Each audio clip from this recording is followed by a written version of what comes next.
basically, neoliberalism is a creed that wants to unleash capitalism's power and to free markets from constraints.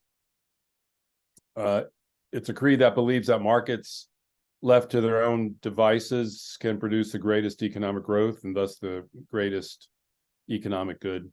Wants to remove the state from interference with markets. There is a role for the state in neoliberalism, but really to enhance the performance of markets, not to regulate them in some larger public interest. It's a creed that prizes the free movement of capital, goods, people, and information across national borders. And once we include the phrase across national borders, it becomes clear that neoliberalism aspires to be a global project and not just a national project. And for neoliberalism to really be successful, it has to triumph. It needs to triumph in the world. It doesn't do neoliberalism much good if it's constrained to one country or two.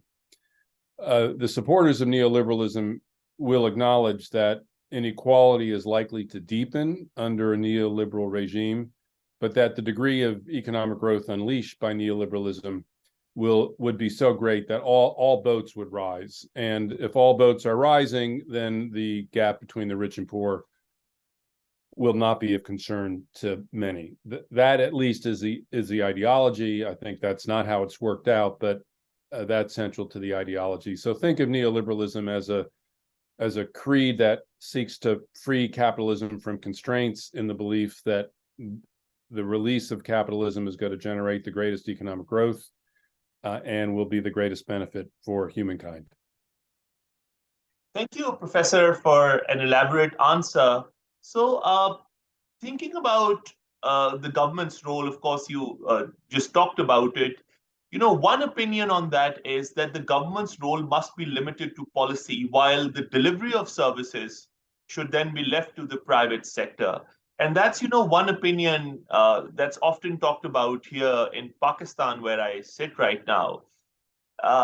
Do you really think that when you talk about neoliberal, or does neoliberalism really carve out that role for the government, which is to, define or lay out the policy at the highest level? And then, the service delivery institutions, which are mostly private firms, then really sort of take care of the delivery of services like health, education for the public. Do you think there's a role for the government? I think there is.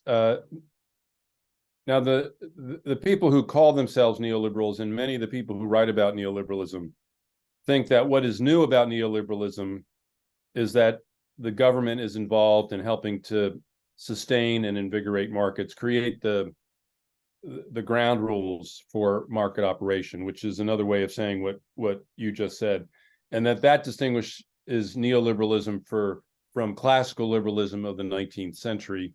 Yeah. The assumption being that classical liberalism of the 19th century, markets just sprang naturally from human behavior. The Adam Smith's famous phrase, if people are left to their own devices, they will truck, barter, and exchange with each other. It's natural for human beings to engage in commerce. Markets simply spring out of the ground. And what neoliberals claim for themselves, what their innovation was in the 20th century, was that, well, no, markets don't really spring naturally. They always have to be organized. They have to be governed by law. Governments have to ensure they're running smoothly.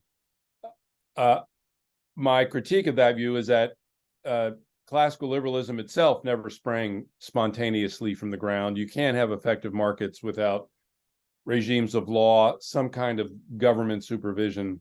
So yes, I would agree that government involvement in terms of setting up the terms under which markets will operate is crucial to the success of neoliberalism. It's also crucial to the success of the original classical form of liberalism. So there is a role for government, but the idea is that the role of government is limited to establishing the frameworks under which markets will operate. And then the actual delivery of services is, as you suggest, left to private actors. Professor, you talked about the early 20th century and classical liberalism. We saw what happened in the US. Of course, I think your research also sort of points towards the history of neoliberalism. So the 1930s financial crisis, stock market crisis happens in the US, and then the ideas of I'm an economist by training, so I'll just put some of those facts before you. John Maynard Keynes's theories are really popularized, and most of his theories carved a very strong role for the government. In fact, the neoliberals who were later branded as neoliberals, people like Milton Friedman, were greatly opposed to what Keynes was saying at the time. And we saw that the order of the day, the economic order of the day, especially in the US, was really based on the works and theories of Maynard Keynes. He was termed as the crisis economist because his theory on aggregate demand and, using aggregate demand as an instrument to bring economies out of a deflationary sort of or recessionary crisis became really popular. Where do you think, and by 1950s, we saw when the Cold War started, the West was on the neoliberal side. And then, of course, there was this the Soviet bloc, which carved a great role for the government, centralized planning, and so on and so forth. So, where do you think this this transition took place in the U.S. when they shifted away from what Keynes was telling them to a more sort of neoliberal state outlook? The U.S. had a long Keynesian moment. We might call it a Keynesian political order. I call it by the term that was used in the U.S. the New Deal order. And the principle of the New Deal order was the opposite of the neoliberal order. The principle of the New Deal order, or think of it as a Keynesian order, was that capitalism freed from constraints was disastrous, catastrophic. It was a tremendous engine of growth and generation of wealth.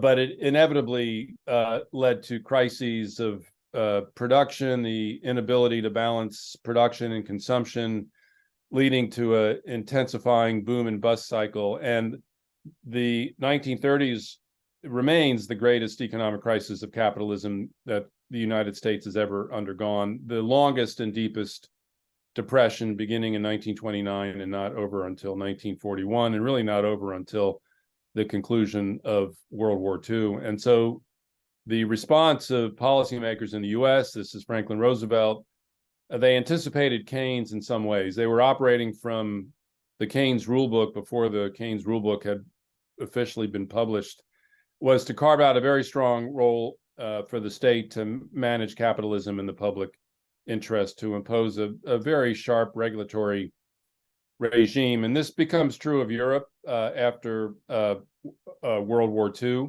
There it was called social democracy. The New Deal in America is really the American version of social democracy. And this regime believed that strong states were necessary to allow capitalism to be regulated and disciplined to increase the greatest good of the greatest number of people. And indeed, in the United States, the heyday of this Keynesian political order, the New Deal political order, the 1950s and 60s, achieved the narrowest gap between rich and poor in American society that had ever been achieved in the last 100 to 150 years. Indeed, distributed the fruits of capital to a much greater public, created a very large and prosperous middle class. And this governed politics in America, both the Democratic and the Republican Party, in the 1950s, in the 1960s, into the early 1970s. And then in the early 1970s, there are two profound economic developments that throw the Keynesian framework into crisis. The first is the recovery of other industrial countries in the world from the devastation of World War II. The U.S. industrial economy after World War II was the only one that was really intact as a result of the devastation and catastrophe of the war itself. And so for 20 or 30 years, American industrialist manufacturers had pretty much the world to themselves, and they did not have serious competitors outside the United States. And that changes dramatically in the 1970s with the reemergence of Japan and Germany as major international competitors. And the American economy had gotten soft for the lack of competition and was not prepared for these international challenges. The other major development of the 1970s was a rearrangement of relations between the global North and the global South. The Keynesianism, the social democracy of the global North, was founded on the principle of cheap energy, endless supplies of cheap energy, fossil fuel, petroleum, and the endless supplies of cheap energy were dependent on Anglo-American petroleum companies controlling the drilling for oil in the Middle East and determining how much oil would be drilled, at what price it would be sold, completely in the interest of the economies in the global North. OPEC had been formed in 1960, but it doesn't really strike hard at this arrangement until the 1970s, and it happens in the wake of the Arab-Israeli War of 1973, where the U.S. sides with Israel, the Soviet Union is siding with the Arab countries, and Saudi Arabia, when it sees what side the United States is on, stops the delivery of oil to the West. And this throws the economies of the global North into crisis. And the United States, the crisis is even more intense because it's dealing not just with this challenge from the global South, but also because of the renewed competition within the industrial countries of the global North. And while the boycott or the embargo on sending oil is ended pretty quickly, the terms of exchange changed dramatically and in enduring ways, so that Saudi Arabia and other countries in the Middle East, and then Iran in the late 70s, with the deposing of the Shah, that has the effect of dramatically rearranging relations between commodity producers in the global South and the consumers of those commodities in the global North. And the economies of the global North are not prepared for the dramatic escalation in prices that ensue. And so suddenly the Keynesian toolkit, which had been so effective, is no longer effective. The economy of the United States is thrown into pretty profound crisis, not at the level of the 1930s, but still pretty serious. And this creates the opening for another toolkit, another point of view. These are the neoliberals. This gives them their shot. They begin to say the problems of the American economy is that it's too overregulated. We've got to free the animal spirits of capitalism, free it from public state control. So this gives the neoliberals their shot and marks the beginning of the rise of a new ideology and a new political order, with Ronald Reagan as the architect in the 1980s, and then it triumphs after the fall of communism in the Soviet Union in the 1990s.